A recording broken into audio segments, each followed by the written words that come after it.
First thing we want to learn a little bit about is your career path and your guiding principles throughout your career.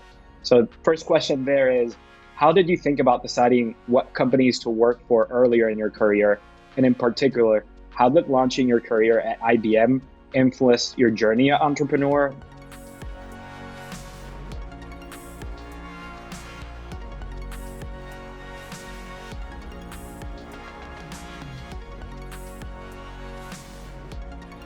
When anybody's being interviewed and stuff like that, they're all like just speaking in hindsight, right? It's like, who knows what, when you're your age, what guiding principles do we know? That's just nonsense. So I like to try to be real and not claim that I knew what I was doing. But I'll tell you some things that I kind of was not naturally drawn to, right? One of them is that I took risk, right? I wasn't my naivete being an immigrant and not knowing what was available, right?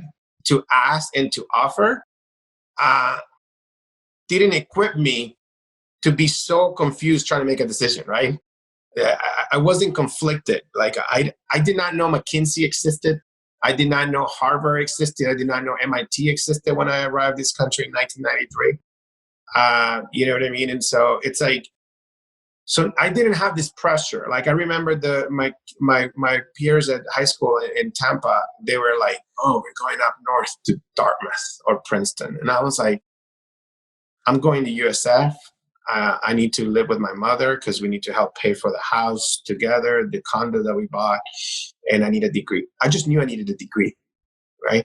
And so so I never had this extra information. So maybe the guiding principle is that don't overcomplicate decisions, right? Because nothing is final, and it's about learning, right? I've learned. I'm a learner. I learned fast on all the opportunities that I have had. Second, I was the risk taker, right? It's like I left IBM after 10 years in search of this startup world, right? I'll give you an example. One of my friends, he was an engineer with me and I was his manager, and he graduated from Stanford engineering CS. And then in 2002 or 3, he tells me, I'm going to go work for this company called Google.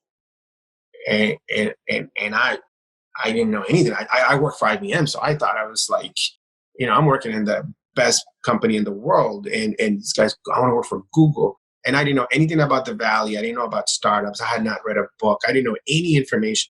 And he goes, takes a job there and go works for that company. And so when people were jumping into startups, right, they're like so obsessed for finding the rocket ship, right? The $1 trillion company or the promotion or the stock or becoming a millionaire. And when I went into the startup world, again, I was just naive.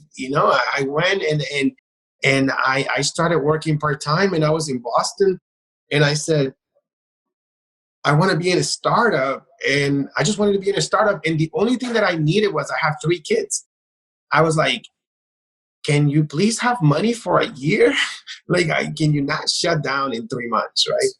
That was my perspective. And I wasn't like, I was not aiming, optimizing for amounts of shares. I wasn't optimizing. Salary is what I needed to live, right? And so don't overcomplicate things for this, perfect, trying to be better at guessing than VCs or than other entrepreneurs that have more experience, which is the right company, which is the best company, right? And so what I did is I worked for David, and the main thing that you want to do is that it's not about titles necessarily, but you want to learn and you want to grow. You want to show that you've been given more opportunities, that you've learned, and that you've been entrusted with more responsibilities in every place that you go, right? And another thing is that do try to have as long stints as you can in companies, right? Because if you're like a 1 year everywhere, it's not good, right? It's like I'm looking at people and it's going to hurt you. People don't think that that's going to hurt you, but I'm interviewing for a CRO position, and I'm interviewing top candidates in the world, right? And I have some candidates that are like, they went to this company for 1 year. They went to this company and they sold. They were a CEO of this. You can see this crazy pattern in their resume that you're like, And now what I have is I've been getting coached on like, what is the perfect executive to hire for different stages?